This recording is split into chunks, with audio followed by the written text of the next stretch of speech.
नमस्कार दोस्तों, मेरा नाम है doctor Aman. As a special educator हमेशा दिव्यांगता के बारे में अपडेट देती रहती हूँ।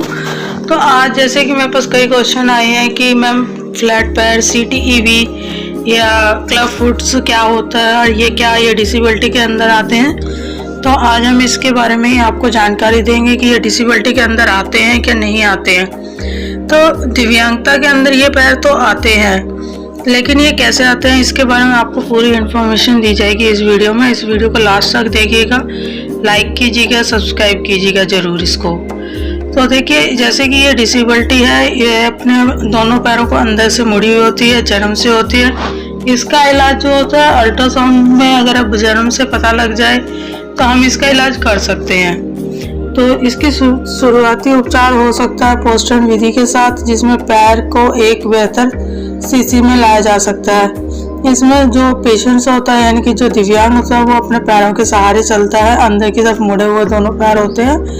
एक बार अंदरूनी झुकने के सुधार होने के बाद एचिलिस टेंस अक्सर काट दिया जाता है, यानी कि जो उसकी एक्स्ट्रा चीज होती है उसको कट कर दिया जाता है। 4 साल की उम्र तक ब्रेसेस पहनने पर जाते हैं। प्रारंभ में ब्रेस लगभग हमेशा पहनने होते हैं ताकि ये आपका जो पैर अंदर को मुड़े हुए हैं वो सीधे हो सके। लगभग 20 मामलों में सर्जरी की आवश्यकता होती है, यानी कि इस मामले में सर्जरी जरूर होती है इन बच्चों की।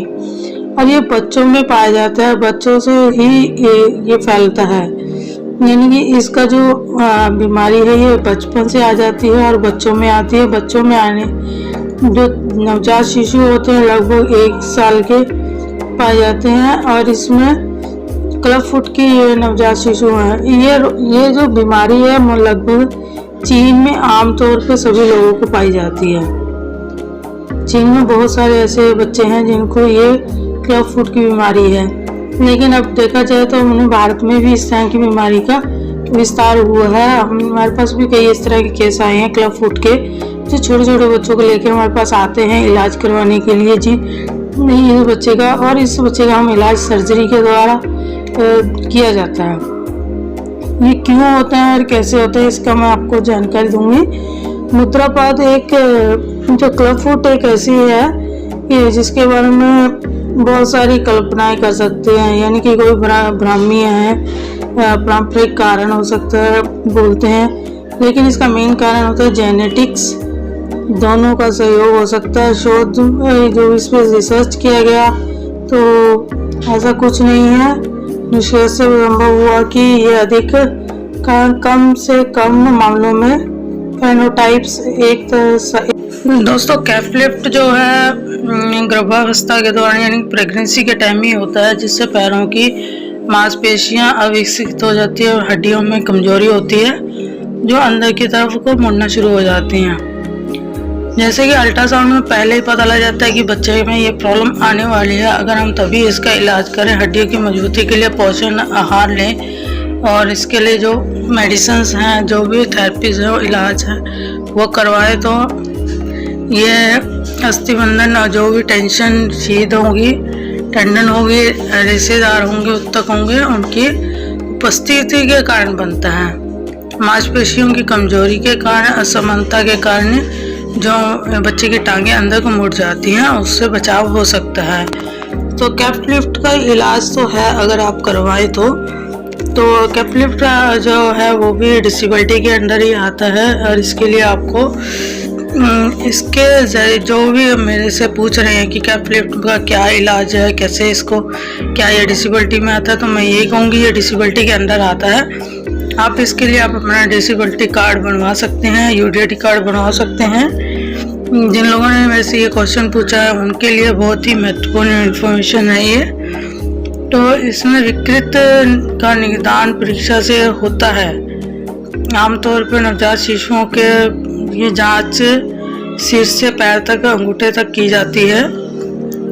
तो इसका इलाज होता है और आप जरूर करवाएं, क्योंकि ये बहुत ज़रूरी है आप लोगों के लिए।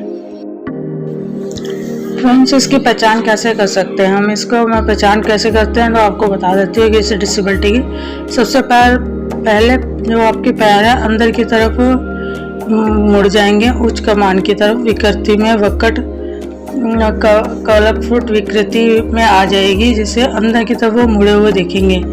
केव्स की विकृति होती है, यानी कैनवस की तरह हो जाते हैं। दूसरा जो है 4 फुट अंदरूनी या मध्यम बड़े पैर की उंगलियों घुमाया जाता है। विकृत का घटक विकृत हो जाता है, पहलुओं को बिना हो सकता है। अलगाव की विकृति में पहलू में मेटारस एक्टर्स कहा जाता है। तीसरा एडी अंदर की ओर मुड़ी गई। ये एक एडी अपराध से युक्त की प्राकृतिक गति है, जिसे आमतौर पर उल्टा कहा जाता है। क्लब फुट विकृति में एडी के मोड़ उल्टा को ठीक किया जाता है। इसका वरुस विकृति माना जाता है, यानी कि इसकी सुधार हो सकता है, सुधार के योग्य नहीं है ये बिल्कुल भी, अगर ऐसा हो जाता था। जो चौथा वो है अंत में टकने की ओर इशारा किया जाता है और एंकल की प्रकृति गति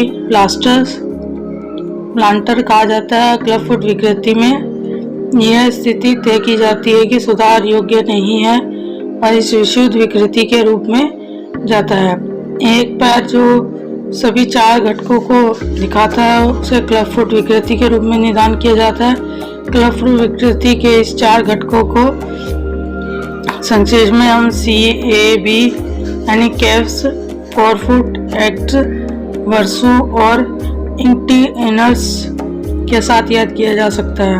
विकृति की गंभीरता का शारीरिक परीक्षा का मूल्यांकन किया जा सकता है, लेकिन यह मात्रात्मक करने के लिए व्यक्तिगत गंभीरता का आकलन करने का तरीका है। इसको मैनुअल हेरफेर के साथ सही स्थिति में लाने के लिए कितना सही किया जा सकता है, गंभीरता का आकलन करने के बाद, यानी कि उसकी जो टेस्टिंग होगी हम उसकी टेस्टिंग करने के बाद ही ये तय कर सकते हैं कि क्या ये ठीक हो सकती हैं, कैसे ठीक होंगी, तो इसके बारे में हम जान सकते हैं। अल्ट्रासाउंड द्वारा जब प्रेगनेंसी का निदान होता है, माता पिता की स्थिति के बारे में जानकारी ये ली जाती है कि और अपने बच्चे के जन्म के बाद इलाज के लिए योजनाएं बनाने का मौका दे सकता है। यानी कि बच्चे के माता पिता को पहले ही बता दिया जाता है कि आपके बच्चे को ऐसी प्रॉब्लम है। अगर वो अपने बच्चे के इलाज के लिए तैयार है तो ऐसे बच्चे को इलाज में मदद की जाती है। जो गवर्नमेंट बेनिफिट्स मिलते हैं उसके ज़रिए। आपको बता दें कि सर्व शिक्षा अभियान में ऐसे बहुत सारे बच्चों की सर्जरी कराई गई, जिसमें क्लेफ्ट लिफ्ट के बच्चों को काफ़ी सहायता मिली है। जो छोटे से बच्चे होते हैं अर्ली इंटर्नशिप में हमारे पास आइडेंटिफाई हो जाते हैं, हम इनका बहुत सारा बेनिफिट्स देते हैं। इनकी जो सर्जरी करवाने में मदद करते हैं SSC की तरफ से, सर्व शिक्षा अभियान की तरफ से। तो इसमें भी हम इसको मेडिकल में जितनी भी ऑर्थोपेडिक सर्जरीज होती हैं उसको लेकर हम हर डिपार्टमेंट से जितने स्कूल से बच्चे आते हैं हम उन सबके सर्जरी कराते हैं। और जबकि cleft lift under early intervention में आते हैं तो इनका भी इलाज किया जाता है।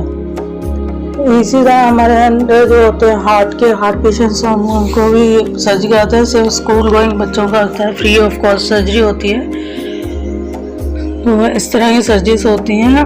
आमतौर पे जो कॉन्सेटी का फ्रैक्चर विधियाँ होती हैं संयोग से आप इसको करवा सकते हैं, टेपिंग शामिल होती हैं। दोस्तों जैसे कि हम आपको क्लेफ्ट लिफ्ट के बारे में पूरी जानकारी दे चुके हैं। अगर इसके बारे में आपको कोई और भी जानकारी चाहिए तो आप मुझे मैसेज कर सकते हैं यूट्यूब पे, और ये आप मेरे को पर्सनली कोई मैसेज देना चाहते हैं तो आप मुझे ईमेल पे भी कर सकते हैं। और चैनल के साथ बने रहने के लिए लाइक कीजिएगा, सब्सक्राइब कीजिएगा। इसके साथ ही डॉक्टर अमन, धन्यवाद।